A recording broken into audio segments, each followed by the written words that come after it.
पहले भाग में हमने जाना भक्ति किसे कहते हैं, भक्ति की परिभाषा क्या है और ये समझा कि इसे सुधा क्यों कहा गया है। हमने प्रभु रामचंद्र जी से प्रार्थना की कि वे अमृतमयी भक्ति की निष्पत्ति के लिए हम पर विशेष कृपा करें। दूसरे भाग में हमने जाना कि भक्ति को चारों पुरुषार्थों से श्रेष्ठ क्यों माना गया है। तीसरे भाग में हमने जाना कि धर्म किसे कहते हैं और अच्छे कर्मों के फलस्वरूप कितनी अवधि तक स्वर्ग की प्राप्ति होती है। चौथे भाग में हमने जाना कि मोक्ष किसे कहते हैं और भक्ति विलक्षण कैसे है। पांचवें भाग में हमने भक्ति और आसक्ति में क्या अंतर होता है ये समझा। छठे भाग में हमने जाना कि परम प्रेम किसे कहते हैं। सातवें भाग में हमने जाना कि सर्वोत्तम भक्ति किसे कहते हैं। आठवें भाग में हमने पढ़ा कि आसक्ति का त्याग हमें क्यों करना चाहिए और भक्ति के लिए किस तरह की योग्यता की आवश्यकता होती है। नवें भाग में हमने समझा कि भक्ति द्वारा किसे परम पद की प्राप्ति हुई है। 10वें भाग में हमने जाना कि कर्म योग और योग का क्या फल है और मोक्ष की प्राप्ति कैसे होती है। 11वें भाग में हमने जाना भक्त को भक्ति में किस दुर्लभ आनंद की प्राप्ति होती है जो योगियों को भी नहीं प्राप्त होती, तथा ज्ञान योग और भक्ति योग के लक्षण क्या हैं। 12वें भाग में हमने पढ़ा कि भक्ति एक है पर उसकी अभिव्यक्ति अनेक प्रकार से की जा सकती है। 13वें भाग में हमने भक्तों के भाव के बारे में जाना। 14वें भाग में हमने नवदा भक्ति के बारे में जाना। 15वें भाग में हमने जाना कि भक्ति का सर्वश्रेष्ठ साधन क्या है। 16वें भाग में हमने समझा कि भक्ति में आने वाले विघ्नों को किस प्रकार दूर किया जा सकता है। 17वें भाग में हमने 4 प्रकार के भक्तों के संबंध में जाना और यह भी जाना कि ज्ञानी भक्त भगवान को क्यों प्रिय हैं। 18वें भाग में हमने जाना कि ज्ञानी किस प्रकार प्राणी मात्र के हित में संलग्न रहता है। अब आगे श्लोक संख्या 31। जयति जयति भक्ति सर्वलोकेषु नित्यं तरति तरति मायां भक्ति युक्तो नरो हि भजति भजति लोक ईदृशं भक्तवर्यं जपति जपति देवो भक्तवर्यस्य नाम। अर्थात सभी लोकों में भक्ति की ही नित्य विजय होती है। भक्ति युक्त पुरुष इस माया से अवश्य ही पार उतर जाता है। न केवल यह लोक ऐसे भक्त श्रेष्ठ की भक्ति करता है बल्कि देवता गण भी इसकी नित्य प्रति पूजा करते हैं, ऐसे भक्त का स्मरण करते हैं। इस ब्रह्मांड में पृथ्वी व अन्य सभी लोकों में भक्ति की ही विजय होती है। भक्ति युक्त नर ही माया के पार उतर पाता है। गीता में भी कहा है कि जो व्यक्ति मेरी शरण में आते हैं वे भी इस माया को पार कर जाते हैं। जो माया के पार उतर गया है ऐसे भक्त की भक्ति सारे लोग करने लग जाते हैं। कहा गया है कि जिसको ऐसा आत्मज्ञान हो गया, जिसके हृदय में ऐसी भक्ति हो गई, उसकी पूजा करनी चाहिए। यही भक्त सबसे श्रेष्ठ है और ऐसे भक्त की भक्ति तो स्वयं भगवान भी करने लगते हैं। किसी ने पूछा कि हम तो भगवान का ध्यान करते हैं किंतु भगवान किसका ध्यान करते हैं? तो भगवान ने उत्तर दिया कि मैं अपने भक्त का ध्यान करता हूँ। कबीरदास जी ने एक बार कहा था कि पहले तो मैं राम राम करते हुए भगवान के पीछे पीछे भागता था, अब वे ही कबीर कबीर करते हुए मेरे पीछे आते हैं। तुलसीदास जी ने भी अपने रामचरितमानस में लिखा है कि पूरा जगत तो राम जी को जपता है और राम जी भरत जी का नाम जपते हैं। भक्त की तो ऐसी महिमा है कि साक्षात नारायण ही उसका नाम और यश गाने लग जाते हैं। भक्ति की विजय सर्वत्र है। भक्ति युक्त नर माया को पार कर जाता है। माया पार करने वाले व्यक्ति की पूजा तो सारा जगत करता है और भगवान भी उसका नाम का स्मरण करने लगते हैं। यह है भक्ति की विशेषता और भक्त का लक्षण। भक्ति वस्तुतः वह अमृत है जिसका रसास्वादन हम करते रहें और निरंतर उसमें डूबे रहें। जिनको किसी प्रकार की कामना नहीं रह गई है, वे लोग फिर भी भक्ति में डूबे हुए राम जी के नाम का स्मरण करते रहते हैं। सकल कामनाहीन जे राम भगति रस लीन। भक्त कहता है कि जन्म मरण के बंधन से छुटकारा पाना तो पेंशन जैसा है और हमें पेंशन नहीं चाहिए, हमें तो भगवान की सेवा करने का ही आनंद मिलता है। प्रथम श्लोक में हमने यही प्रार्थना की थी कि भक्ति सुधा की प्राप्ति हमें हो जाए, हमारा मन भगवत प्रेम में डूब जाए, लीन हो जाए, मग्न हो जाए। बस प्रभु की यही कृपा हम पर बनी रहे।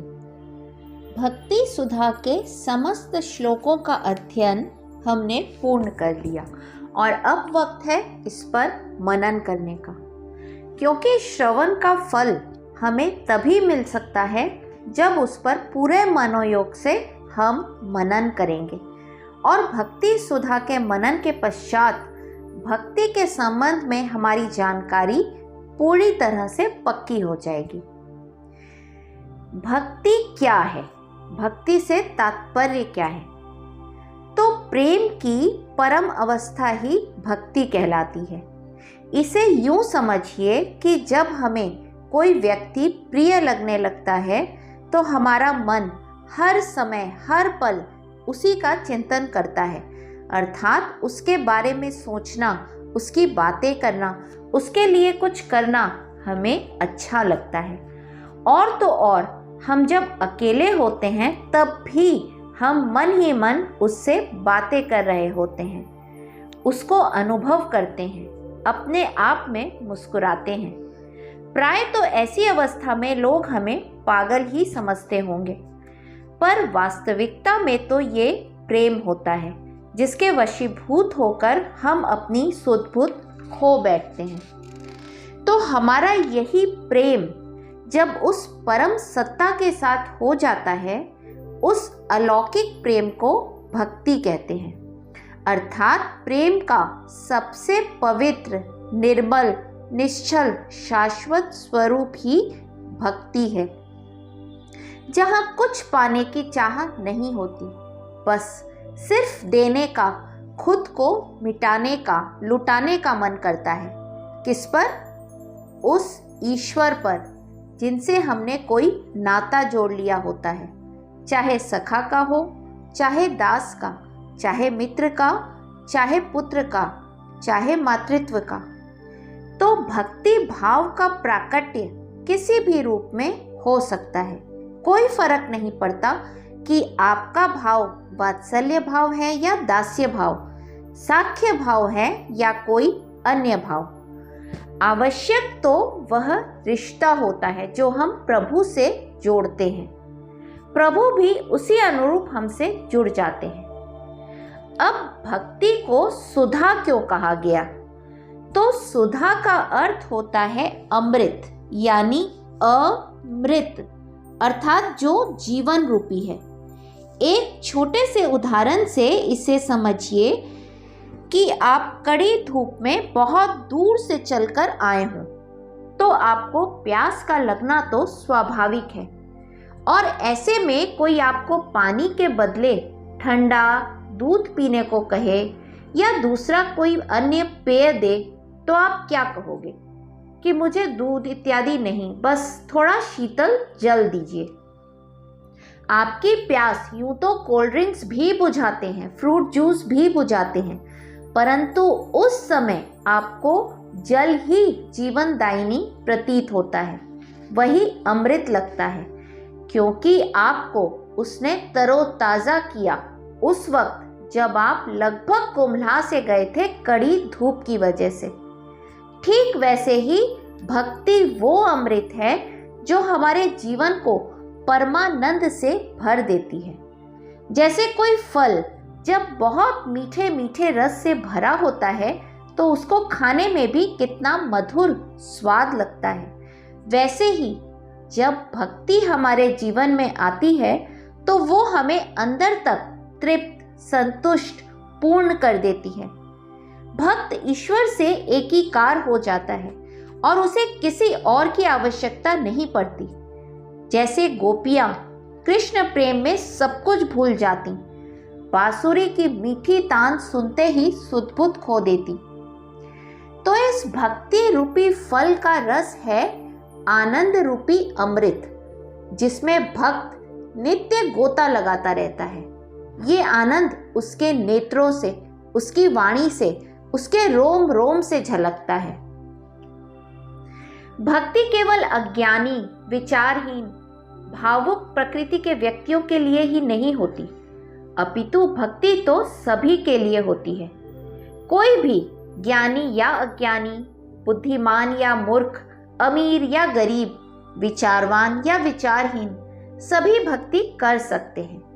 भक्ति तो प्रेम स्वरूपा है और प्रेम किसे नहीं पसंद। हर कोई प्रेम चाहता है, प्रेम कर सकता है, प्रेम करना जानता है। तो फिर भक्ति हर कोई क्यों नहीं कर पाएगा? भक्ति की विशेषता ही यही है कि इसके लिए कोई विशेष योग्यता की आवश्यकता नहीं होती, सभी उसमें प्रविष्ट हो सकते हैं। भक्ति तो बस प्रेम का विषय है। भक्ति की दूसरी विशेषता यह है कि इसमें भक्ति केवल ईश्वर की याद नहीं करता, बल्कि ईश्वर भी ऐसे भक्तों की याद नित्य किया करते हैं। सच्चे भक्त तो भगवान को इतने प्रिय हैं कि वे उनके प्रेम पाश में बंध जाते हैं, उनके गुलाम, उनके सेवक तक भी बन जाते हैं। इस पुस्तक के अध्ययन से पहले आप में से बहुत लोग मूर्ति पूजा को, मंदिर जाने को, जप तप करने को ही भक्ति करना समझते होंगे। तो ये सब प्रारंभिक अवस्था के लिए उचित भी है, तभी तो हमारे अंदर कुछ भाव पैदा होंगे। तो अब प्रश्न उठता है कि सच्ची भक्ति का प्रादुर्भाव, प्राकट्य हमारे हृदय में कैसे होगा? तो उसके लिए बताया गया कि सत्संग ही भक्ति का सर्वश्रेष्ठ साधन है। अब सत्संग कहते किसे हैं? तो सत्संग का वास्तविक अर्थ तो होता है सत्य का संग करना। अब सत्य क्या है? सत्य एकमात्र ईश्वर ही है। तो सत्संग में हमें ईश्वर की कथा, उनकी लीला, उनके चरित्र श्रवण करने का अवसर मिलता है। तो इससे ईश्वर के बारे में सुनते सुनते हमें उनकी कथा में रस आने लगता है। हमारे हृदय में प्रभु के प्रति प्रेम का प्रादुर्भाव होता है और वहीं से भक्ति की शुरुआत होती है हमारे जीवन में। तब प्रभु का नाम स्मरण, रूप स्मरण, उनकी चर्चा ही हमारे चिंतन का विषय बन जाता है।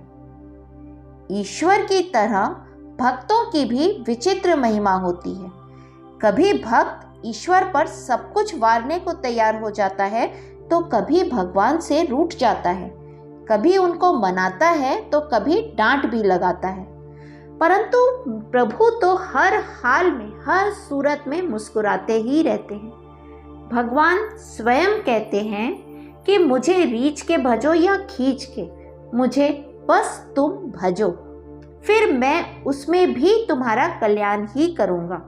देखिए, रावण ने, कंस ने, शिशुपाल ने, पूतना ने, मारीच ने क्या क्या नहीं किया, पर ईश्वर ने सबको क्षमा किया और सबको मुक्ति दी।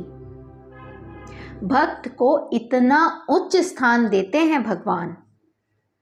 तभी तो किसी ने लिखा है, प्रबल प्रेम के पाले पड़ के प्रभु का नियम बदलते देखा, अपना मान टले टल जाए, भक्त का मान न टलते देखा।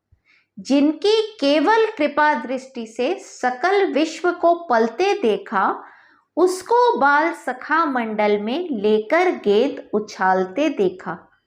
जिनका ध्यान बिरंची शंभु सन का दिक न संभालते देखा, उसको बाल सखा मंडल में लेकर गेंद उछालते देखा। जिनके चरण कमल कमला के करतल से न निकलते देखा, उसको गोकुल की गलियों में कंटक पथ पर चलते देखा। जिनकी वक्र भ्रिकुटी के भय से सागर सप्त उबलते देखा, उसको माँ यशोदा के भय से अश्रु बिंदु दृग ढलते देखा। प्रबल प्रेम के पाले पड़ के प्रभु का नियम बदलते देखा, अपना माल टले टल जाए, भक्त का मान न टलते देखा। शास्त्रों में भक्ति को पंचम पुरुषार्थ कहा गया है। भक्त बड़ी ही आसानी से माया तक को पार कर लेता है, जो कि ज्ञानियों के लिए भी दुस्तर प्रतीत होती है। भक्ति वो कल्प वृक्ष है जिसमें सुधा रूपी परमानंद के फल लगते हैं।